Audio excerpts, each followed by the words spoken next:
মানুষ মারা যাবার পর তাদের রুহের মাগফিরাত উপলক্ষে মানুষকে দাওয়াত করে খাওয়ানো বেদাত। এদেরকে জিজ্ঞেস করো, মানুষ মারা গেলে তার আত্মার মাগফিরাত কেমন হয়? মানুষকে দাওয়াত করে খাওয়ানো এই ভালো কাজটা বেদাত যে দলিলটা কি তাদের কাছে জিজ্ঞেস করে। বিনা দলিলে কোনো কথা আমরা মানতে প্রস্তুত নই। বরং আমি বলি মানুষ মারা গেলে লোকজনকে ডেকে দাওয়াত করে খাওয়ায়া দোয়া করে মৃতের রুহের মাগফিরাত কামনা করা শুধু জায়েজ না, এটা মুস্তাহাব। আশিয়াতুল লুমাতে আব্দুল হক মুহাদ্দিস দেহলভী রাহমাতুল্লাহ এটাকে মুস্তাহাব লিখেছেন। ফাতওয়া আনাফিতে লেখা আছে 40 দিনে 40 করা যাবে কি? 40 দিনে 40 করলে কাবিরা গুনাহ হবে বিদআত হিসাবে, আর নির্ধারিত দিনের হিসাবে শিরক হবে। 40 করলে বা 4 দিনের দিন গরু জবাই করলে দুই ধরনের পাপ হবে। একটা হবে শিরক নির্ধারিত দিনের কারণে, একটা হবে বিদআত। দান করা কাজটা এরকম নয়। বাপ মারা গেছে, ফকির মিসকিনকে কাপড় চোপড় দেন। বাপ মারা গেছে, আপনি অসহায় পরিবার এবার কোন মাদ্রাসায় টিউবওয়েল পানির ব্যবস্থা করেন। বাপ মারা গেছে, মসজিদ মাদ্রাসায় টাকা দিয়ে দেন। মুসলিম শরীফের বর্ণনা দুটি কাজ কুফরি। একটা হলো তানান ফিন নাসাব, কারো গোষ্ঠী ধরে গালি দেয়া। আরেকটা হলো নিয়াহা, কেউ মারা গেলে বিলাপ করা, 40 3 দিনা করা। এই দুটো হলো কুফরি। কি কুফরি? নিয়াহার ব্যাখ্যা দিয়েছেন নাসাই শরীফে সাহাবায়ে কেরাম। নিয়াহা বলতে আমরা বুঝতাম বিলাপ করে কাদা, মরা মানুষের জন্য মৃত্যু দিবস, জন্ম দিবস, খাওয়া, 3 দিনা, 40 যে কোনো উৎসবকে আমরা নিয়াহা ভাবতাম।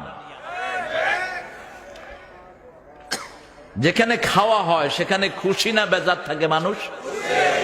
কেউ কি কানতে কানতে খায়? খায় কেউ? খাওয়া মানে কি? খুশি।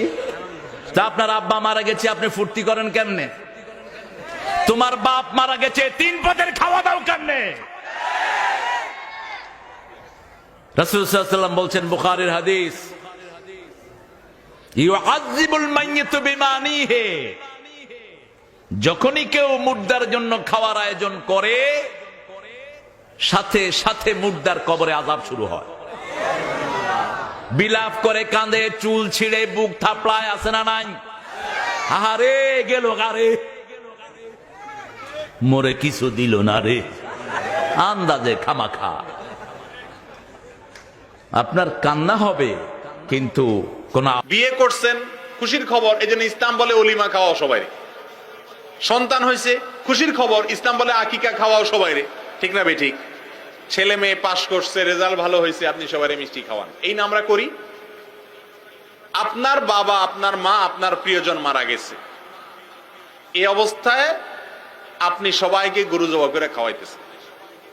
তার মানে আপনি অনেক খুশি যে বুড়া মরে গেছে, এখন সম্পত্তির ভাগ পাইতেছি, খুশির খবর, এবার সবারে খাওয়াই। বিষয়টা সেরকম হয়ে গেল না? কি বলেন? আমার বাবা মা মারা গেছে, এটা তো কোনো খুশির বিষয় না, তো আমি কেন খাওয়াবো মানুষকে? মানুষকে খাওয়ায় তো খুশি হলে। ইসলাম কখনো বলে না আপনার বাবা মা বা প্রিয়জন মারা গেলে আপনি মানুষকে খাওয়ান। কোরআন হাদিসের কোথাও এরকম নির্দেশ নেই, বরং উল্টাটা আছে। উল্টাটা কি?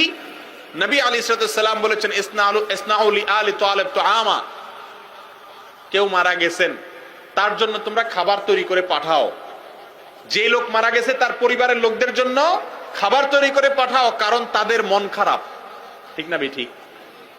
এখন আমাদের দেশে খাবার পাঠায় ঠিকই, কেউ মরলে তার বাসায় আশপাশের লোকেরা খানা পাঠায়, কিন্তু 2-4 বেলা পাঠায়া এরপরে একসাথে শুধু আসলে গরু সহ উঠুল করে খাওয়ায় 5-10 জনে, খায় 500 মানুষ মিলে, 200 মানুষ মিলে। ঠিক না বেঠিক? এগুলো জায়েজ না, এগুলো বিদআত। আপনার বাবা মা মারা গেছে, গ্রামে মানুষকে ডাইকে খাওয়াবেন না। যদি মা বাবার জন্য কিছু করতে চান, সবচেয়ে বড় করণীয় হলো আল্লাহর কাছে চোখের পানি ফেলে দোয়া করেন, তাদের জন্য মাপ চান। আর তাদের পক্ষ থেকে যদি দান সদকা করতে চান, জায়েজ আছে। এক সাহাবী এসে বলছেন, ইয়া রাসূলুল্লাহ, আমার মা মারা গেছেন, একটা কুয়া আছে, এটা দান করতে চাই। তিনি বলছেন করেন। একজন এসে বলছেন, ইয়া রাসূলুল্লাহ, আমি হজ করতে চাই। তিনি বলছেন করো। অতএব মা বাবার পক্ষ থেকে উমরা করা যায়, হজ করা যায়, দানও করা যায়। কিন্তু গরু জবা করে খাওয়াইতে হবে নির্দিষ্ট দিনক্ষণ ঠিক করে, এটা ইসলামে কোথাও বলা হয় নাই। সমাজে দাফন উপলক্ষে খাওয়া দাওয়ার অনুষ্ঠানের আয়োজন করা হয় এবং কোথাও কোথাও দেখা যায় মাইয়াতকে কবরে শোয়ানোর পর মিষ্টি বিতরণ করা হয়। বাপ মরে গেলে খাওয়াবি না? আরে আমার বাপ মরে গেলে কি আমি খুশি হয়নি যে খাওয়াবো? আমার ছেলে বিয়েতে খাওয়াবো, খেয়ে যেও, বাপ মরে খাওয়াবো খেয়ে। এটা একটা বর্বর প্রথা। একদিকে শরিয়াতে বেদাত, কারণ রাসূলুল্লাহ সাল্লাম সাহাবীদের আপনজনেরা মারা গেছেন না, তারা সদাকে জারিয়া করতেন। প্রথম কথা, মৃত্যুর 3 দিনের ভিতরে যাদের বাড়িতে মারা যায় তাদের রান্না করাই না, যে পাড়াপড়শিরা খাওয়াবে, আর আমরা উল্টো তাদের বাড়ি খাই। 2 নম্বর হলো যে মরা উপলক্ষে খানা খাওয়ালে মাইয়াত সওয়াব পাবে। সাহাবীরা তাবেঈনরা করেননি, বলেননি।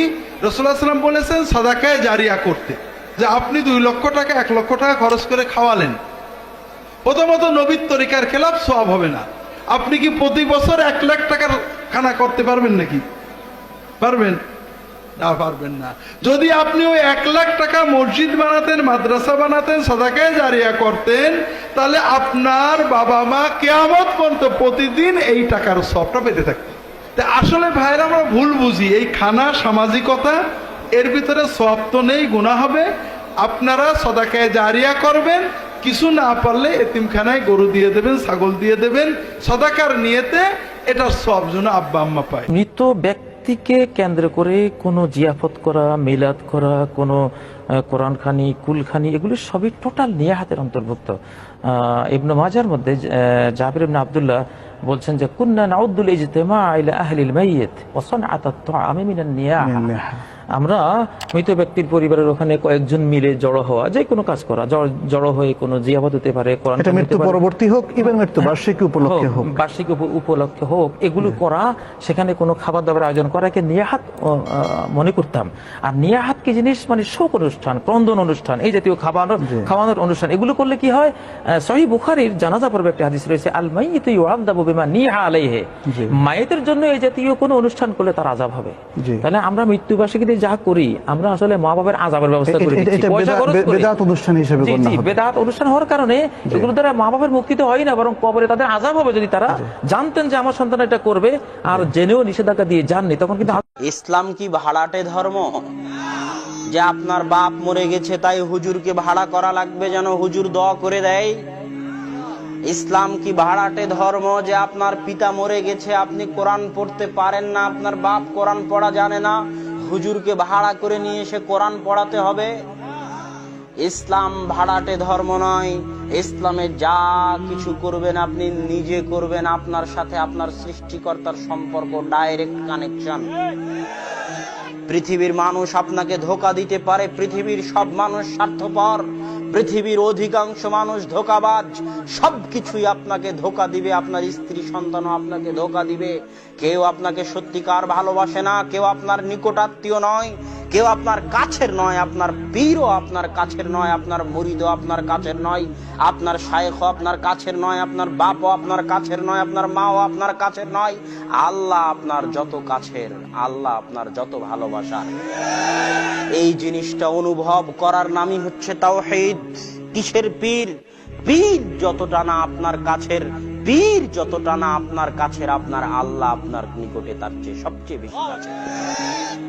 অতএব আপনি আল্লাহর সাথে কথা বলবেন সরাসরি, ঘরের দরজা বন্ধ করে দিয়ে একাই 2 রাকাত সালাত আদায় করে আল্লাহর সাথে কথা বলবেন সরাসরি। এর নাম ইসলাম। নিজের পিতা মারা গেছে, দোয়া করবেন নিজে। আপনার পিতার জন্য আপনি যে আবেগ এবং অনুভূতি নিয়ে দোয়া করতে পারবেন, ওই আবেগ অনুভূতি নিয়ে হুজুর দোয়া করতে পারবে না। অতএব আপনার পিতার জন্য আপনাকে নিজেকেই দোয়া করতে হবে। ইসলাম ভাড়াটে ধর্ম নয় যে হুজুরকে ভাড়া করে নিয়ে এসে